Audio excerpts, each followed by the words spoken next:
fun story. I came here so Mari could dye my roots, and we were getting everything ready, and she was like, "Where's the developer?" And I was like, "At my house in my bathroom closet." So And then she was like, "What's alkaline toner?" And I was like, and I grabbed the wrong color. So that's a sign that we were not supposed to dye my she hair would have today. been bald. Yeah, Something would have probably. happened. So the way that things have been going. Correct. Do you know what I saw last night on social media? Probably something's gonna piss me off. No. No. Well, like you'll be happy for me, but maybe 2024 is supposed to be like the year for Geminis. Really? Yeah. In what way? Or like why? Why? Because it's supposed to be like something like with work, like something I'm doing now, or like a big change if I want to make, like it's going to come to fruition in 2024. Like May to December is going to be like my chunk of the year where like if I put my mind to something, like it's going to take off. Sure. And guess who's the beginning part of the year? Taurus. I know. I was like, you and Soph are just gonna live your best lives. I hope so. And I feel like, no, that's Virgo. I was gonna say, I feel like I heard something about Scorpio, but no, Virgo is also ruled by, did you know that? Virgo is ruled by Mercury as well. And I had no idea. What part of their like chart is? Communication. Oh, okay. Yeah, isn't that wild?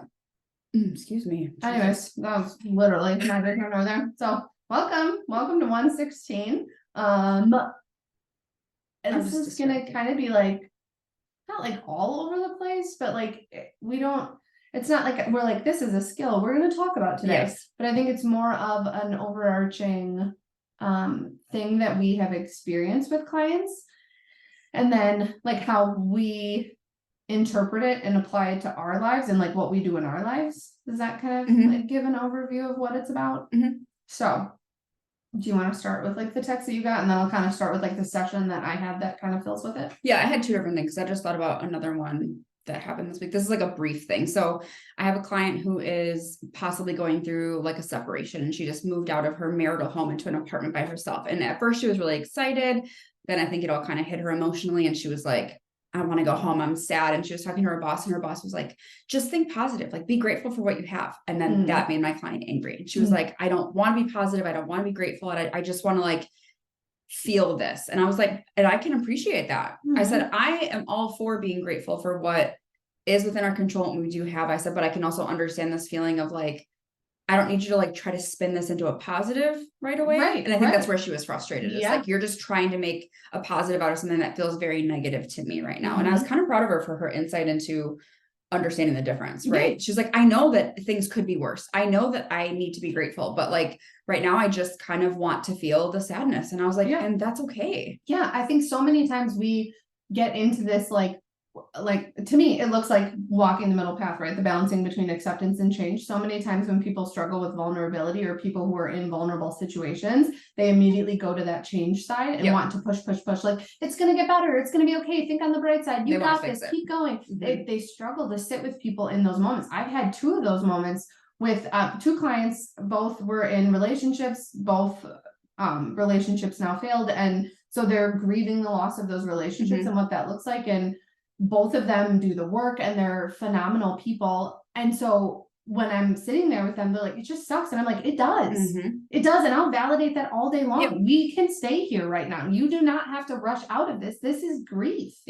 This is grief. And that's what we have to understand about it. It's not going to be this linear thing, or this thing where it's like in 3 months and 6 months and this, like you have to give yourself time to be able to process those things. And you're allowed to have that moment where you reflect and feel the feelings, right? It's not a pity party. It's not any of those things. It's you allow yourself to feel what you are feeling. Because I think that we're with therapy and with DBT, especially, we can get a little too much into like intellectualizing our feelings, right? And not still then knowing that you've got to feel them. You have to feel them. And I think there's certain skills of DBT that you can get into the intellectualizing too much, because under the core mindfulness umbrella, the how and the what skill are very much like feeling the feelings, like observing, just seeing what comes up, like noticing, let it run through you. Like, so, I mean, it's like a hodgepodge.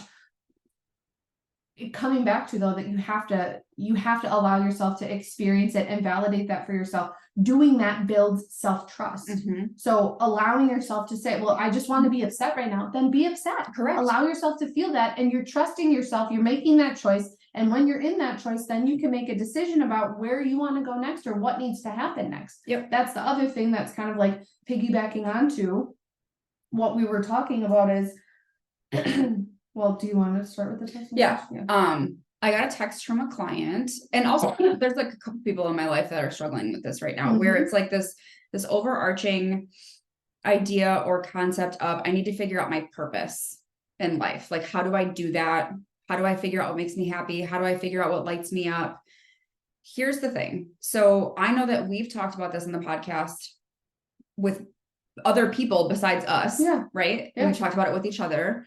And there's definitely like different journaling exercises that you can do, but there's never going to be like a different answer, right? I don't know what lights you up. I know you as a person, right? I know what you tell me makes you happy, but like, I don't know what gives you that feeling inside of like, oh my God, this makes me feel so fulfilled. Like, that's an internal journey. I will absolutely walk with you on it and talk with you about it, but I don't have this like magic set of 10 things to write about to figure out your purpose in life. Right. I'm sure there's a lot of self-help books that would have you believing that if you read this book, you'll figure out your purpose in life. Maybe you will, maybe you won't. I don't know. But I just think it's about exploring like, what does make you happy? What does make you feel like a sense of, oh my God, I did that. Or wow, I helped that person do this. Or this is what makes me feel not like I'm here for a reason. Because I don't think I think everybody's here for a reason, but it doesn't have to be this like strict, like, I don't know what I'm trying to say this. Like, everybody has a reason for being here, but I don't necessarily think it's like your career is your reason to be here. Do you know what I'm saying? 100%. 100%. I think that we're caught in this period of time where social media obviously is everywhere. And so you're getting a lot of vlogs and videos and a day in the life of, and it's all glamorized, right? Of like, you know, wow, this person has autonomy over themselves. They get to do their schedule and figure out what, and they're so happy, and these things are pouring into them. And like, oh my God, that would be such a wonderful day. Or like, that would be so cool to experience those things with that, well, like experience what they're experiencing. But like, you're getting just a snapshot of what that person's day is, and not necessarily looking at maybe all of the work that's getting put into that day, and or it's not reality. Like they could have been, I mean, like, I'm not saying that everyone who is a blogger is a trust fund baby. I'm not.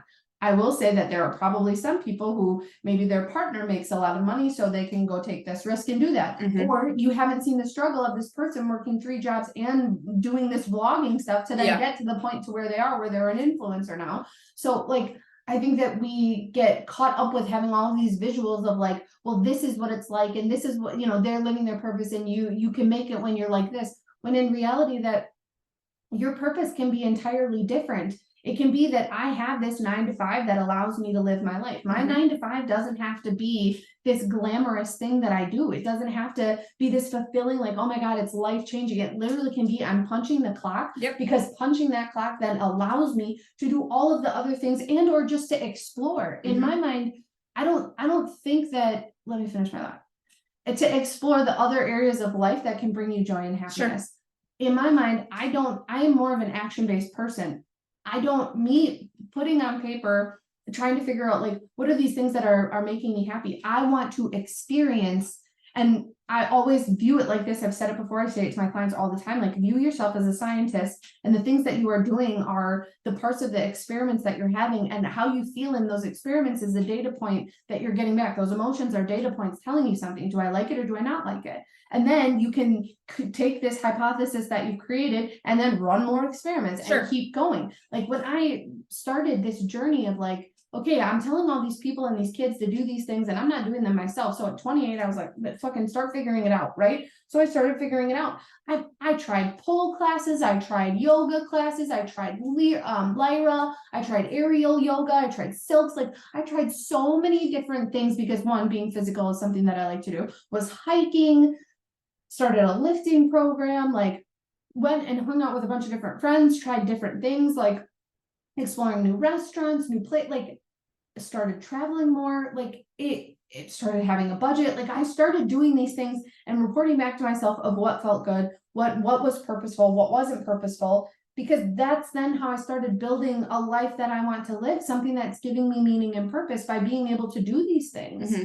Because that to me, like, sure, I get meaning and purpose from my job. I love what I do, and I've always known what I wanted to do. So like, I try to keep that in mind when thinking about this, or when people are like, well, I just don't know, like, nothing really feels like it's giving me purpose or meaning.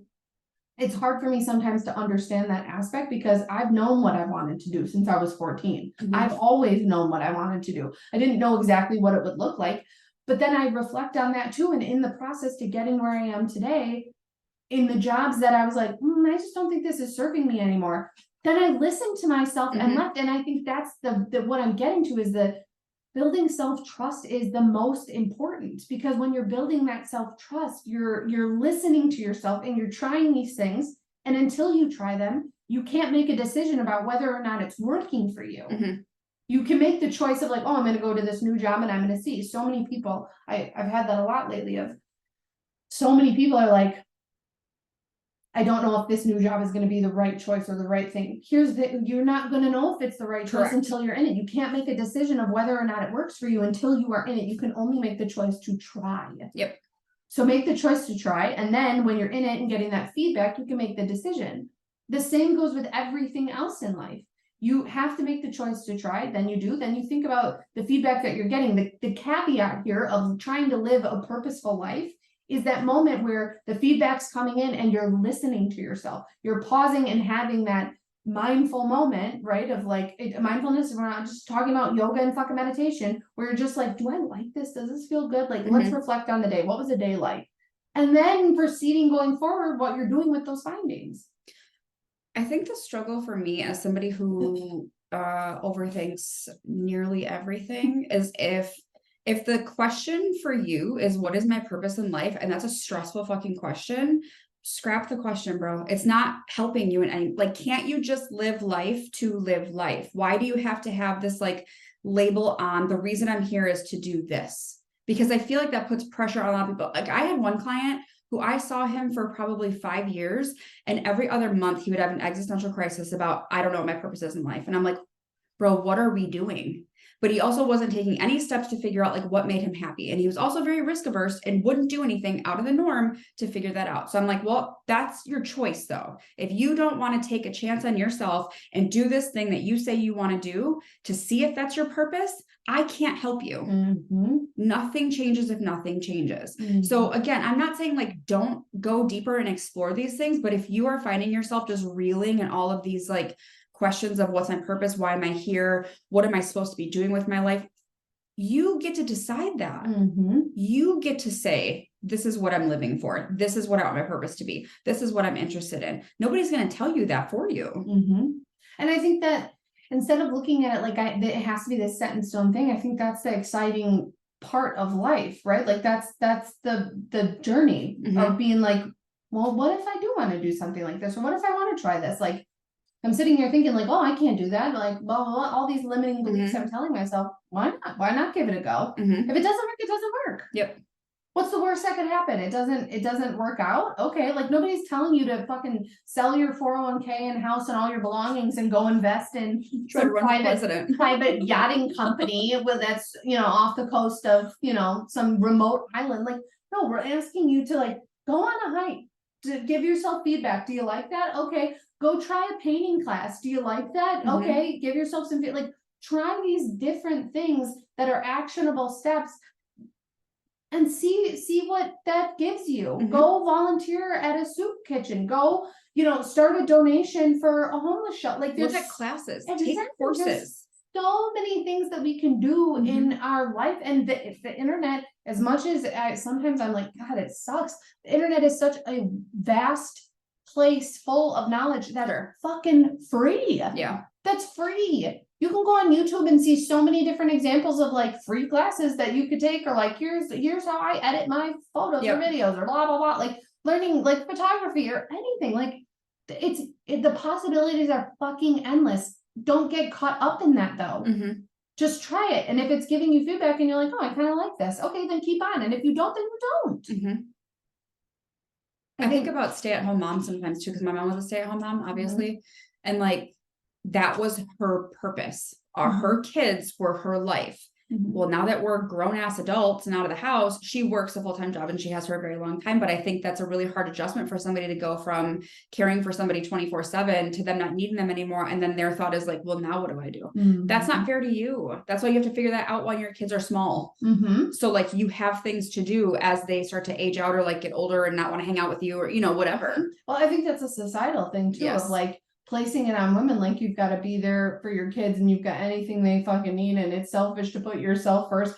But that's why I'm like, you were you before you had that child. Yep. So you have to come back to you. And I understand we're all fighting for our life in the first 0 to 3 years. Yep. I totally get it. I understand. However, there has to be little moments where you're still checking back in with yourself of, oh, I'm going to read a book, or I'm going to work out, or I'm going to, you know, journal, or I'm going to, you know, go to dinner with my friends, or whatever that it may be that you do that brings you that joy. Like, you've got to have some moment where you check back in with yourself to then build yourself back up. You're not just a mom. There are so many different parts of you.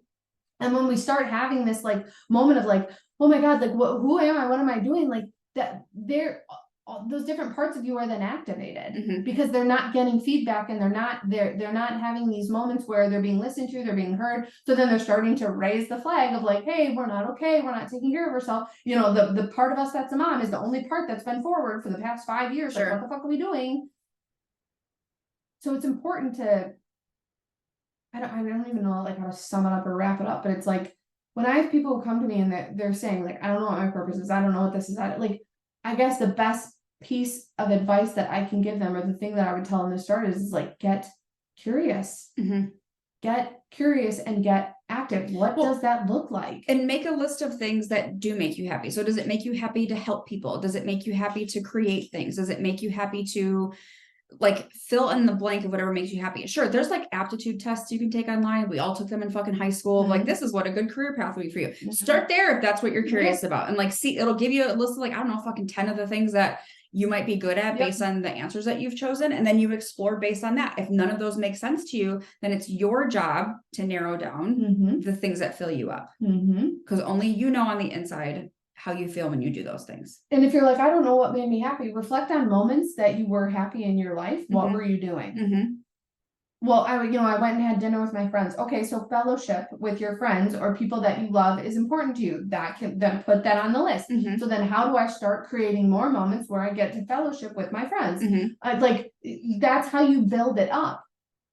And if you really genuinely don't have an idea, then do a brainstorming activity where it's like, where do I want to be in 5 years? What do I want my life to look like? Like, if there was no limits, if there was like no holds bar, what if I wanted to just dream a little bit, and make it specific, make it as specific as possible, and then start building your list or your identity off of these things that you just allowed yourself to dream about for a moment.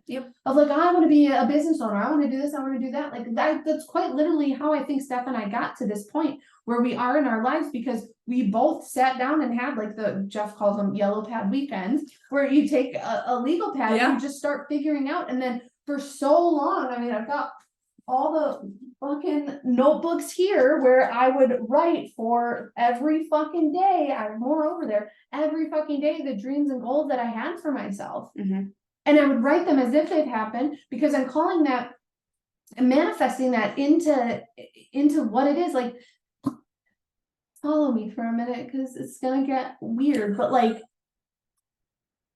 the atoms in your body, the nitrogen, the oxygen, the hydrogen, all of that is from the universe that we are living in right now. You are quite literally stardust. Why do we think, if we are part of the universe, quite literally part of the universe, that we would not have the ability to call these things to us? Sure. Do you know what I'm saying? Yeah. Like, I'm not saying you can be like, I am Beyonce. Like, sure, I'm not gonna magically turn into an African-American woman who has a phenomenal voice and is touring and doing. No, I'm not. However, I could manifest like, I want to be a singer. I am a singer. I am a performer. I am these things. Like, why the fuck not you? Sure, Mhm. maybe I'm not gonna go on tour, but like there's plenty of local places where I could go be part of a play or do, whatever. Like, so you like, why can't you? Mhm. It's not this like hocus pocus thing. It really is. It's the law of what is that? Attraction. Yeah, the law of attraction. If the self-serving like beliefs, if I only think negatively, I'm attracting negativity to me. Mhm. And if I allow myself to believe that I have the ability to call these things to myself and do these things, then if it works for the negative, why could it possibly not work for the positive? Sure. So fucking do it. I'm so curious. What are some of the ones that I had? I'm a patient and understanding mother. That was in mine for a very long time. Yup. And we've been doing so good. I'm a centered partner for Jeffrey. Boom. The past 2 fucking years, I have been the rock. Mhm. We have a successful podcast. We're working on it. We're working on it. I should have wrote that one down a bit more. Yeah. We need to specify what successful is. Exactly. I'm financially set for retirement on my fucking way. I have 20 consistent monthly stable clients for B.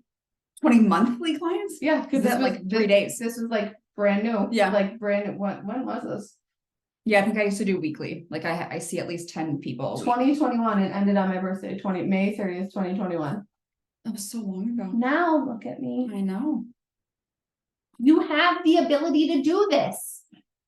You have the ability to write that shit down and work it every fucking day. Like I just don't. That could be your purpose. That could be your purpose. What if your purpose? Follow me. What if your purpose was just to allow yourself to be delusional for a little bit and just believe that you could make it, that you could be whatever you put your mind to, right? Like, don't get me wrong, you're not going to be a 6'7" WNBA basketball player, okay? We're just not. Yeah. But there are things within our control that we can start working towards.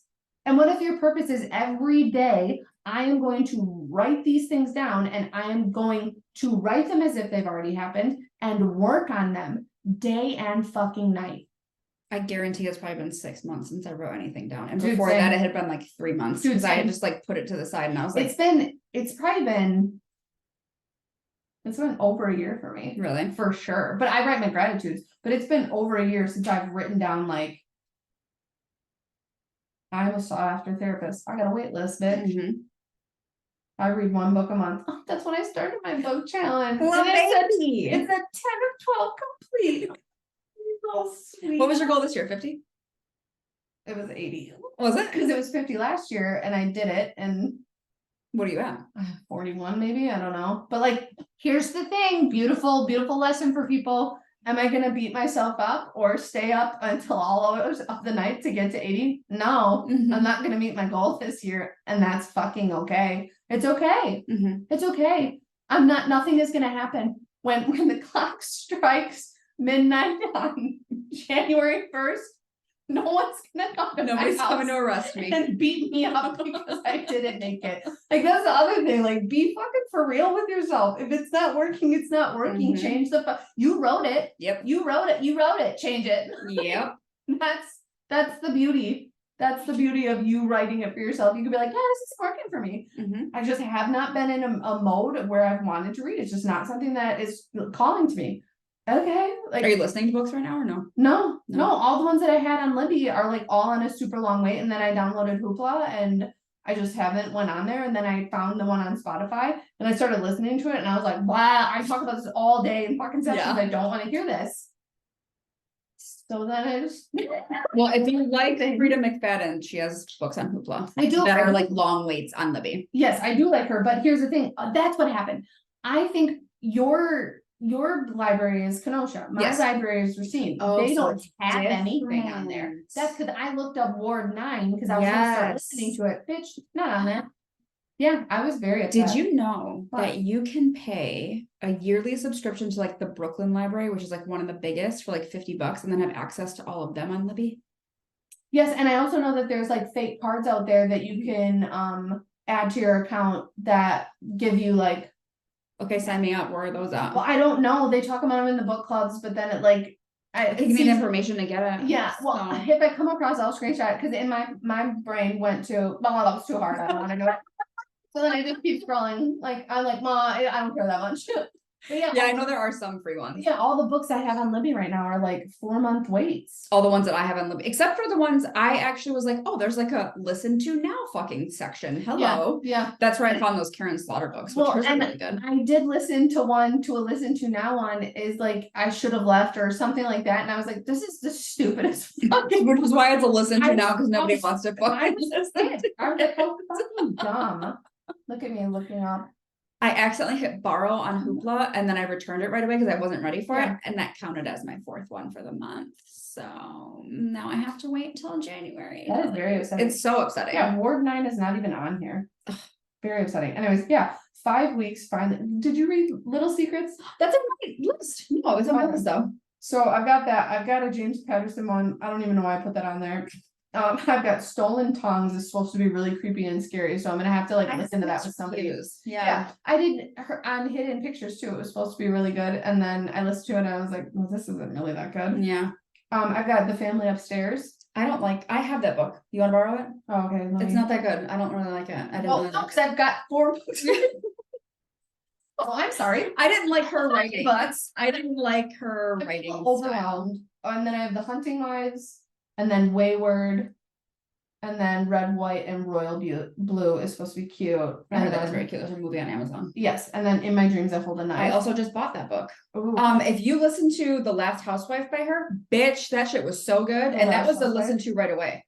That was the first one I Look it listened up to right at first. now.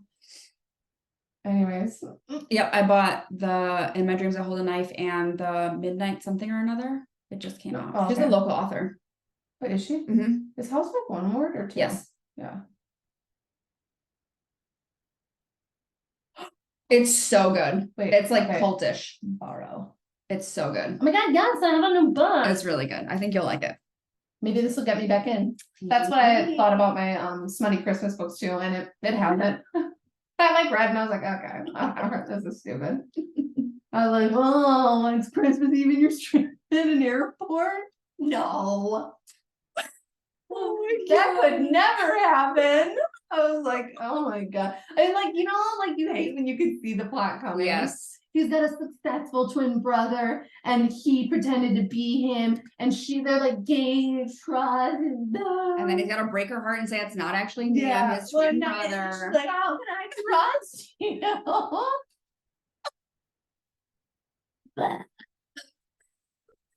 Maybe that's the problem. Cause I'm like, how fucking dumb. Oh my god. Yeah, I'm probably not gonna continue reading that. I'm gonna have to return that.